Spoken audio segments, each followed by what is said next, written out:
इसका निर्माण भीम ने अपनी गदा से किया था।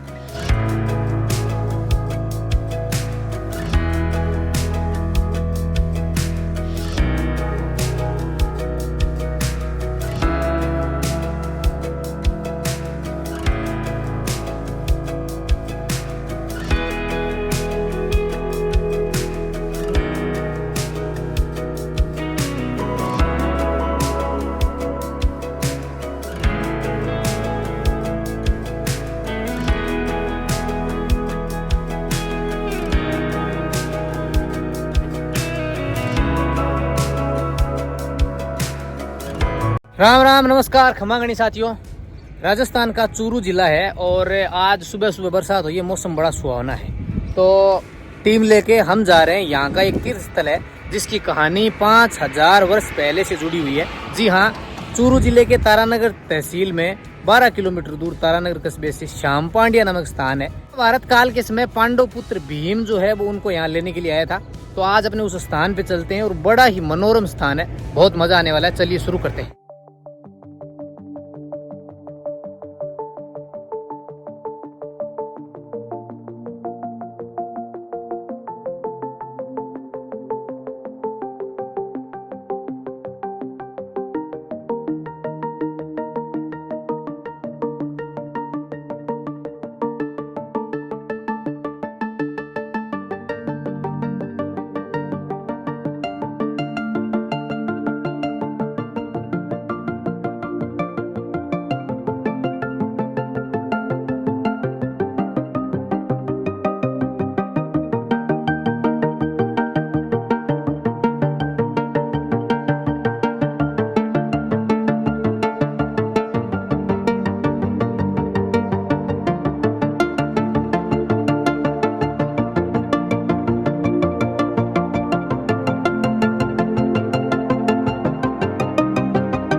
तारानगर से करीब 12 किलोमीटर दूर ये है श्री श्याम पांड्या जी में प्रवेश करने का मुख्य गेट।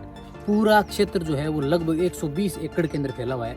इस स्थान की कहानी महाभारत काल से जुड़ी हुई है।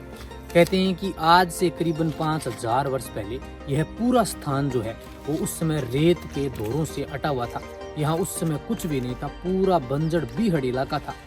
ये जो स्थान देख रहे हैं, यहाँ से करीबन 2 किलोमीटर अंदर की ओर आप पैदल जाएंगे। अंदर भी रोड बनी हुई है। यहाँ एक वाटिका का निर्माण भी किया गया है।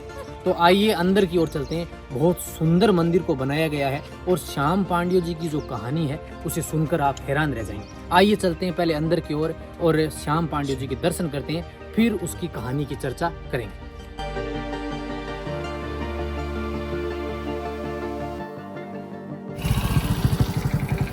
साथियों, अपने गेट से अंदर की ओर आ गए हैं और यहाँ से शुरू होता है श्याम पांड्या जी का ये क्षेत्र। इस तरफ है, ये है अंदर का गेट।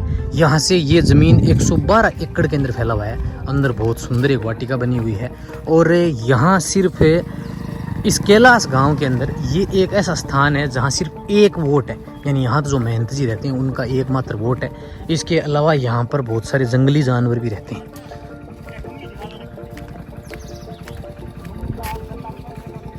इस तरफ श्री हनुमान जी का टेम्पल है और यहाँ सामने की ओर अपने जाएंगे तो इस तरफ है श्याम पांड्या जी का वो मंदिर।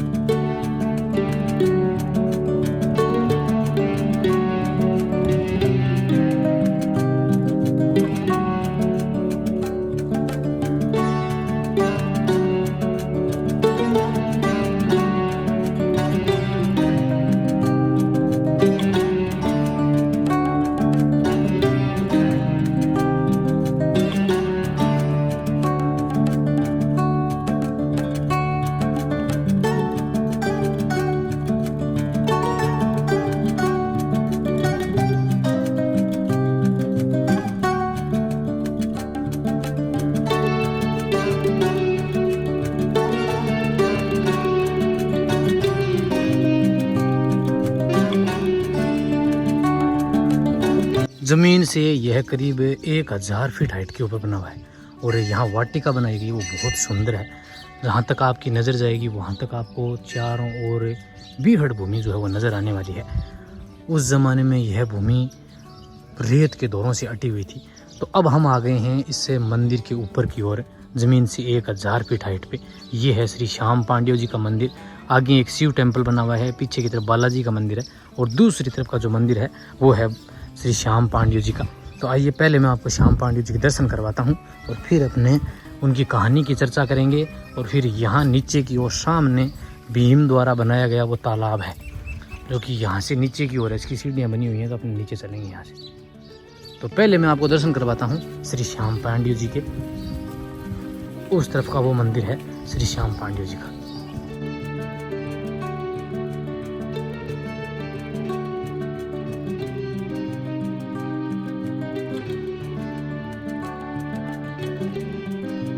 गेट से इंटर होते ही आपने सबसे पहले श्याम पांड्य जी के दर्शन किए, और फिर दोनों ओर इसके जो है छतरियाँ और वाटिका का निर्माण किया। तो पहले चलते हैं यहाँ अपने लेफ्ट साइड की ओर। इस तरफ एक प्यारी सी छतरी बनी हुई है, और यहाँ पानी वानी पीने का स्थान है। तो पहले आपको मैं इधर लेके चलता हूँ और यहाँ से दिखाता हूँ कि ये कैसा दिखाई देता है। श्याम पांड्य जी के स्थान के बिल्कुल लेफ्ट साइड में यहाँ 2 छतरियाँ बनाई गई हैं, और इस तरफ है ये है नीचे का पूरा सामने का जंगल आपको दिखाई देगा। और नीचे की ओर यहाँ से करीब सामने 1 किलोमीटर दूरी पे वो कुंड बना हुआ है, जिसका निर्माण भीम ने अपनी गदा की सहायता से किया था। जहाँ तक आपकी नज़र जाएगी वहाँ तक आपको बीहड़ भूमि नज़र आने वाली है। इस तरफ है, यहाँ भी एक छतरी बनाई गई है। ये जो कुटिया बनाई गई है ये वाटिका के थ्रू बनाई गई है। तो वाटिका का निर्माण यहाँ करीबन 1 साल पहले हुआ है। अब यहाँ से सामने की ओर ये सीढ़ियाँ बनी हुई हैं, और पूरा रास्ता जाएगा यहाँ से नीचे की ओर, जहाँ बना हुआ है भीम द्वारा बनाया गया वो तालाब। चारों ओर की जो भूमि आपको दिखाई दे रही है ये इसी श्याम पांड्य मंदिर के अधीन आती है, जहाँ नीचे की ओर अनेक प्रकार के जहरीले जीव जंतु भी रहते हैं, लेकिन आज तक कभी किसी को यहाँ कोई नुकसान नहीं हुआ। अब चलते हैं नीचे की ओर। सीढ़ियाँ बनी हुई हैं, हालांकि यहाँ 2 साल पहले तक यहाँ ये जो रास्ता है वो सीधा रेत का टीला था। ये सीढ़ियाँ वगैरह जो है वो वाटिका के थ्रू बनाई गई हैं, और अब इसको बहुत सुंदर बनाया गया है। अगर आप यहाँ घूमने भी आते हैं तो अगर आप घंटों बिताएंगे तो भी आपको समय का एहसास भी नहीं होगा। बहुत सुंदर सीढ़ियाँ बनाई गई हैं, देखिए। हालांकि आपका फिटनेस और स्टेमिना का पूरा टेस्ट होगा यहाँ पे, क्योंकि रास्ता जो है काफ़ी लंबा चौड़ा है, और आपको यहाँ अंदर पैदल बहुत चलना पड़ेगा। और अगर बात करें इसका प्राकृतिक वातावरण जो है वो बहुत सुंदर है। चारों ओर इसके पेड़ पौधे, और आज सीजन की पहली बरसात हुई है तो हरा भरा तो अपने नहीं कह सकते, अभी पेड़ सूखे नज़र आ रहे हैं, लेकिन कुछ दिनों में ये बिल्कुल हरे भरे नज़र आने वाले हैं। महाभारत काल में जब भीम ने यज्ञ करवाया था तो उस यज्ञ के सबसे बड़े जो जजमान थे वो हमारे श्याम जी पांड्या ही थे। उन्होंने ही इस हरे भरे स्थान को बनाने में पूरी सहायता की थी। ये जो बंजर था, राजस्थान का जो बंजर इलाका था, उसमें एक प्राकृतिक औषधियों के जो पौधे थे उनको लगा के और हरा भरा एक रमणीय स्थान बनाने में उनका महत्व। जी हाँ, बिल्कुल। महाभारत का युद्ध जब शुरू खत्म हो गया, कहते हैं कि कौरवों के ऊपर पांडवों की जब विजय हुई महाभारत युद्ध के बाद में, श्री कृष्ण के कहने पर भीम जो है वो यहाँ श्री श्याम पांड्य जी को लेने आया था। कहते हैं कि उन्होंने राजसूय यज्ञ का आयोजन किया, और उसे संपन्न करवाने के लिए कुछ विद्वान पंडितों की आवश्यकता थी। तो श्री कृष्ण के आग्रह पर भीम यहाँ इस तपते रेगिस्तान में श्याम पांड्य जी को लेने के लिए आया था। कहते हैं कि जब भीम यहाँ पहुंचा तो भीम यह देखकर हैरान रह गया कि श्याम पांड्य जी ने नहाने के बाद में अपने कपड़े जो हैं वो बिना किसी रस्सी के आसमान में सुखा दिए। साथियों, भीम यह देखकर हैरान रह गया, और वो समझ गया कि जिस पुरुष को मैं लेने के लिए यहाँ आया हूँ वो कोई साधारण पुरुष नहीं है। भीम ने आग्रह किया कि श्याम पांड्य जी, दादो जी, आप हमारे साथ चलिए और हमारा यज्ञ जो है वो संपन्न करवाने का कष्ट करें। तो कहते हैं कि श्याम पांड्य जी ने कहा कि भीम आप चलिए और मैं आपके पीछे पीछे आता हूँ। लेकिन भीम जो है वो ये समझ रहा था कि पूरा रेगिस्तान है, इनके पास ना कोई बैलगाड़ी है ना कोई ऊंट गाड़ी है, आएंगे कैसे। लेकिन कहते हैं कि जब बार बार आग्रह करने पर भीम यहाँ से चल दिया, और भीम जब कुरुक्षेत्र पहुंचा, श्याम पांड्य जी उससे पहले ही, भीम से पहले कुरुक्षेत्र में पहुंच गए। तो मंदिर की करीबन 700 से 800 सीढ़ियाँ उतर के हम आ गए नीचे की ओर। ये नीचे का एरिया है, और अब अपने चलते हैं आगे की ओर, जहाँ वो भीम जोहड़ी बनी हुई है। यहाँ 2 जोहड़ बने हुए हैं, एक पुरुषों के लिए और एक महिलाओं के लिए। तो आइए, यहाँ से करीबन 1 किलोमीटर दूरी पे है, पैदल चलेंगे अपने। ये रोड बनी हुई है सुंदर सी, और उनके माध्यम से अपने उस जोहड़ तक चलते हैं। पूरे इस क्षेत्र के अंदर इस तरह के छोटे छोटे पानी के तालाब से बनाए गए। हालांकि ये बारिश हुई है, कल बारिश हुई है, उसकी वजह से ये टूट गया है। तो इस तरह के बनाए गए हैं जिनमें पानी भरा जाता है। तो यहाँ रहने वाले जीव जंतु जो हैं उनके लिए पानी की व्यवस्थाएं जो है वो इस प्रकार से की गई हैं। पेड़ दिखे तो सी जाएगा नहीं। ये जाड़ का पेड़ है और ये पूरा जो क्षेत्र है इसके अंदर इस तरह के पेड़ बहुतायत के अंदर है, यानी कि यहाँ रहने वाले जीव जंतु जो हैं उनके लिए ये किसी जन्नत से कम नहीं है, क्योंकि इसकी छाया जो है ना वो बहुत गहरी है और पूरे के अंदर सबसे ज्यादा यही पेड़ है। बिल्कुल सामने की ओर आपको गेट दिखाई दे रहा है, तो ये वही गेट है और इसके अंदर 2 कुंड बने गए हैं। तो एक जो कुंड है वो बना हुआ है पुराना जो भीम द्वारा बनवाया गया था, और दूसरा जो है वो नया बनाया गया है। यहाँ 2 कुंड है, एक पुरुषों के लिए और एक महिलाओं के लिए। तो दोनों में अपने देखेंगे। और अब जो मैं आपको वाटिका बता रहा था, ये वाला जो रास्ता है वो उस तरफ वाटिका से आ रहा है इधर से। तो इसका काम जो है वो अभी भी चालू है।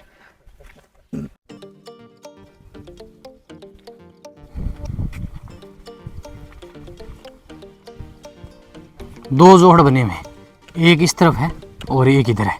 तो ये सामने वाला जो अब जो नया बनाया गया ये महिलाओं के लिए है, और इस तरफ वाला जो भीम द्वारा बनवाया गया था वो है पुरुषों के लिए। ये वाला ये भीम ने बनाया था। पहले तो अपने ये देख लेते हैं और फिर चलते हैं अपने उधर। देखिए चारों ओर से कुछ इस तरह बनाया गया है, और ये हाइट इसकी कम है, नीचे की ओर है, जिससे क्या है कि बाहर का बरसात का जो पानी है वो पूरा इसके अंदर भरता है। फिर पानी को साफ़ किया जाता है, हालांकि अब नहीं है, पहली बारिश शुरू हुई है, इस वजह से ये साफ़ सफाई आपको यहाँ कम नजर आएगी। जब यहाँ मेला भरता है तो यहाँ आसपास के गाँव के सभी श्रद्धालु आते हैं, और ये कुंड जो है वो महिलाओं के स्नान करने के काम लिया जाता है। हालांकि अभी साफ़ सफाई की अभाव में ये आपको बहुत गंदा दिखाई दे रहा होगा। और इस तरफ है महिलाओं के लिए जो है वो चेंजिंग रूम बनाया गया है, और चारों ओर आप देख सकते हैं यहाँ भी आपको बहुत सारे जाड़ के जो पेड़ है वो नज़र आने वाले हैं।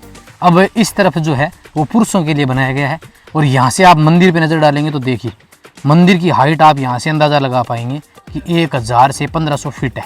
अपने जा रहे हैं यहाँ वो कुंड बना हुआ है जिसका निर्माण भीम ने करवाया था। कहते हैं कि जब भीम श्री श्याम पांड्य जी को लेने के लिए आया तो श्याम पांड्य जी और उसकी माताजी इस टीले के ऊपर रहते थे। तो उन्होंने भीम से आग्रह किया कि हमारे यहाँ पानी की समस्या है, जो कि राजस्थान में वर्षों से रही है। तो भीम ने अपनी गदा के प्रहार से इस जोहड़ का निर्माण करवाया, इस कुंड का निर्माण कराया, जिसे भीम जोड़ी कहा जाता है।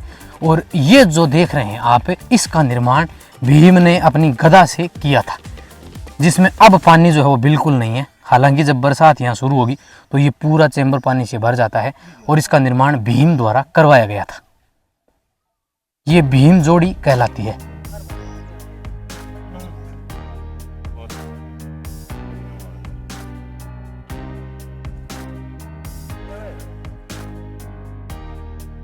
भीम जोड़ी का जो क्षेत्रफल है वो करीब 1 एकड़ के अंदर है।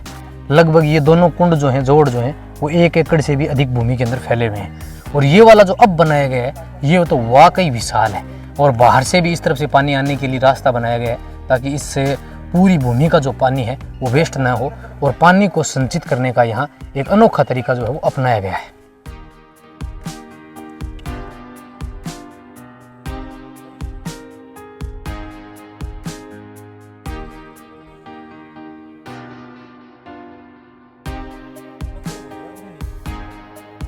आए तो ये घूमने के लिए थे, लेकिन इनकी हालत जो है ना वो ख़राब हो गई। क्या हुआ? कमजोरी सी फील हो रही दोनों के चेहरे पे कमजोरी सी फील हो रही है। तो श्री श्याम पांड्य जी और यहाँ बने हुए भीम जोड़ी दोनों के हमने दर्शन कर लिए, और अब अपने चलते हैं जो यहाँ वाटिका बनाई गई है, बिल्कुल नया स्वरूप दिया गया है। इस तरफ बहुत ही सुंदर और एक प्यारी छतरी बनाई गई है। तो चलिए अब पहले अपने चलते हैं वाटिका की ओर, जिसको अभी पिछले 2 वर्ष के अंदर बनाया गया है। वाटिका जो है उसे बहुत सुंदर बनाया गया है, और उसी के साथ जो पूरा मंदिर परिसर है उसको भी बहुत सुंदर रूप दिया गया है। ये वाला मुख्य गेट बनाया गया है, और गेट के पास में ही एक यहाँ चेक पॉइंट बनाया गया है, जहाँ हालांकि इसका टिकट वगैरह कुछ नहीं है, बिल्कुल कॉस्टली, ये फ्री है, कोई कॉस्ट नहीं है इसकी। और इस तरफ से देखिए आप कितनी सुंदर जो है वो उस छतरी की ओर जाने की सीढ़ियाँ बनाई गई हैं। यहाँ नीचे की ओर और जानवरों के लिए यहाँ पानी पीने के लिए तालाब बनाए गए। जैसा कि मैंने आपको बताया कि यहाँ कई प्रकार के वन्य जीव जंतु और जहरीले जीव जंतु हैं वो रहते हैं, तो उन्हीं के ध्यान में रखते हुए यहाँ पर जगह जगह पानी के तालाब भी बनाए गए। चलिए थोड़ा सा आगे की ओर चलते हैं, और मैं आपको उस छतरी में लेके चलता हूँ और फिर दिखाता हूँ आपको मंदिर का व्यू। गेट से करीबन 200 मीटर लंबी ये सुंदर सीढ़ियाँ बनाई गई हैं और फिर यहाँ बनाई गई है एक प्यारी सी छतरी, जहाँ आप कई घंटे विश्राम कर सकते हैं। अगर आप गाड़ी वगैरह लेके आना चाहते हैं तो या तो आप गाड़ी अपनी यहाँ गेट से होते हुए उस तरफ मंदिर के आगे वहाँ खड़ी करेंगे, या फिर आप भीम जो हट जाना चाहते हैं तो गाड़ी या बाइक वगैरह जो है वो इस रोड की सहायता से और इधर आप आगे की ओर भीम जोड़ी जो है वहाँ ले जा सकते हैं। तो यहाँ आगे से मैं आपको दिखा देता हूँ कि भीम जोड़ी जो है वो यहाँ इस रेत के टीले से कैसी दिखाई देती है। 1000 फीट ऊंचाई का ये रेत का दोहरा है, रेत का टीला है, जिसको अब रोड बनाई जा रही है, काम चल रहा है। और फिर यहाँ से आप देखेंगे तो ये है गहराई। हालांकि पूरा ढलान का है, तो अगर आप गाड़ी लेके आते हैं तो गाड़ी लेके जा सकते हैं। आप आते टाइम भारी समस्या होने वाली है, तो मेरी तो यही आपको सलाह रहेगी कि आप गाड़ी नीचे ना लेके जाएं, क्योंकि बाइक भी यहाँ ऊपर नहीं आएगी। और फिर आप देख सकते हैं कि चारों ओर आपको जंगल जो है वो यहाँ से नज़र आएगा और इस तरफ इन रेत के दोहरों को चीरते हुए श्री श्याम पांड्य जी का पवित्र स्थान जो है वो आपको नज़र आ रहा होगा। साथियों, ये था चूरू जिले के तारानगर कस्बे से 12 किलोमीटर दूर बना हुआ श्री श्याम पांड्य जी का स्थान, जो कि हजारों वर्ष प्राचीन है। और यहाँ की पवित्रता ऐसी है कि यहाँ अनेक जहरीले जीव जंतु होने के बावजूद भी यहाँ मंदिर के ऊपर कोई भी जीव नहीं भटकता है। और आज तक वर्षों के इतिहास में भी यहाँ कभी कोई ऐसी अनहोनी घटना नहीं हुई है। साथियों, मैं डीपी पारिक और आशा करता हूँ कि आप सभी को ये वीडियो पसंद आया होगा। मिलते हैं किसी अन्य डेस्टिनेशन पर, तब तक के लिए जय हिंद, जय भारत दोस्तों।